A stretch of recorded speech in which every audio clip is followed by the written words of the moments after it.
ከ3 ቀን በኋላ አሜሪካና ደቡብ ኮሪያም የጋራ የጦር ልምምድ ያደርጋሉ። ይህን ተከትሎ ሰሜን ኮሪያ ቁጣዋን አሰምታለች። የአጭር ርቀት የባላስቲክ ሚሳኤልም ወደ ቢጫ ባህር በተለይ ደግሞ ወደ ምስራቃዊው አካባቢ አስወንጭፋለች። ይህ ለፔንታጎንና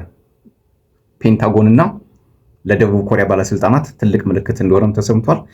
በሌላ በኩል የጃፓን መከላከያ መስሪያ ቤትም አዲስ መግለጫ አውጥቷል።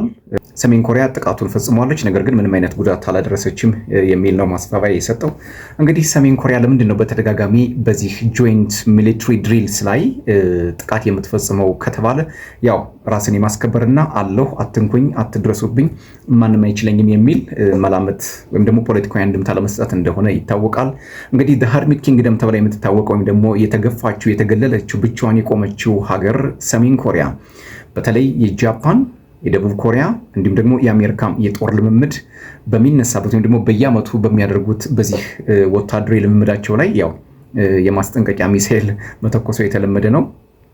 እርሷ ኤግዚስተንሻል ትሬት ወይም ደግሞ የህልውና ስጋት አለብኝ፣ እነዚህ ሀገራት ዋንስ አፖን ኤ ታይም ከአሜሪካ ጋር በመሆን ይጠቀልሉኛል ወይም ደግሞ ያጠቁኛል የሚል ስጋት እንዳለባት ያው በርካታ ጊዜ ይሄንን በተደጋጋሚ የምትገልጸው ሰሜን ኮሪያ ከደቡብ ኮሪያ ጋር እንግዲህ በ1949 ጀምሮ በተለይ ደግሞ ኮሪያ ዋር የሚባለው 1953 ላይ ባለው ከባድ የደም መፋሰስ ከተፈጠረ ወዲህ ሀገራቱ ሆድና ጀርባ ሆነው ቀርቷል። የአንድ አፈር አፈሮች እንደሚለው ገጣሚው የአንድ እናት ልጆች ከሁለት ተከፍለው እስካሁን ድረስ በጠላትነት ይተያያሉ። ግንብም አጥረው ላይገናኙ እስከ ወዲያኛው የተራራቁ እስኪመስሉ ድረስ ጦርነቱን በተለያየ መንገድ ያስቀጥሉታል።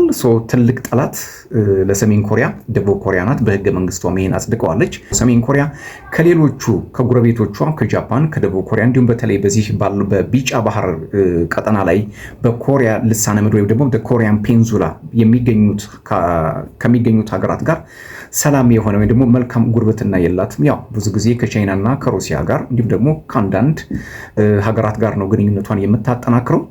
ሰሜን ኮሪያ በተደጋጋሚ በአመታዊ የወታደራዊ ልምምድ ላይ የባላስቲክ ሚሳኤል የክሩዝ ሚሳኤሎችንም ታስወነጭፋለች። ነገር ግን ከደቡብ ኮሪያ የወጡት መረጃዎች የትንኮሳ የሚል ነው። ፔንታጎን እስካሁን በጉዳዩ ላይ ምንም አይነት አስተያየት አልሰጠም። የመጀመሪያው መረጃ ይሄ ነው። ሁለተኛው መረጃ የሚሆነው የኢራኑ ፕሬዚዳንት መስዑድ ፔዜሽኪያን ከአያቶላህ ሞጅተባ ኻሜኒ ጋር መስራት ትንሽ አስቸጋሪ ነው ብለዋል።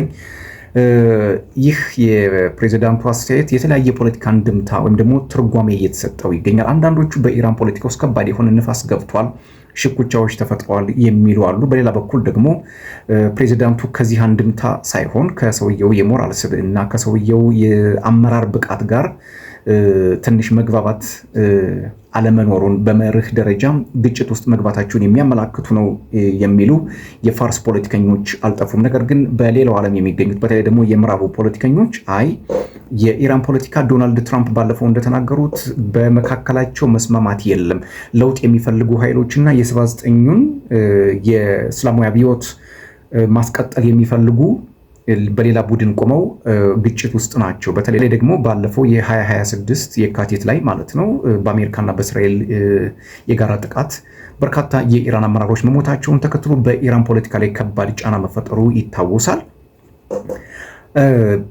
ኢራን ይህን ተከትሎ እንግዲህ በቀጠናው የሚገኙ የአሜሪካ የጦር ሰፈሮችን ዝግታለች፣ ሆርሙዝን ቆልፋለች።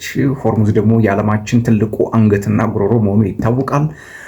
ዶናልድ ትራምፕ ድርድሮችን ያስቀጥላሉ። አሁን ከኦማን ጋር በመሆን ደግሞ ሆርሙዝን ለማስከፈት ጥረት እየተደረገ ነው የሚሉ መረጃዎች እየወጡ ነው። ይህ የፕሬዚዳንቱ አስተያየት በኢራን ፖለቲካ ላይ ጫና ሊኖረው እንደሚችልም የበርካቶች ግምት ሆኗል። አሜሪካና ኢራን እንግዲህ ከሁለት ሳምንታት የጋራ መጠቃቃት በኋላ ወይም ደግሞ የእርስ በርስ መጠቃቃት በኋላ እንደገና ወደ ድርድር ተመልሰዋል።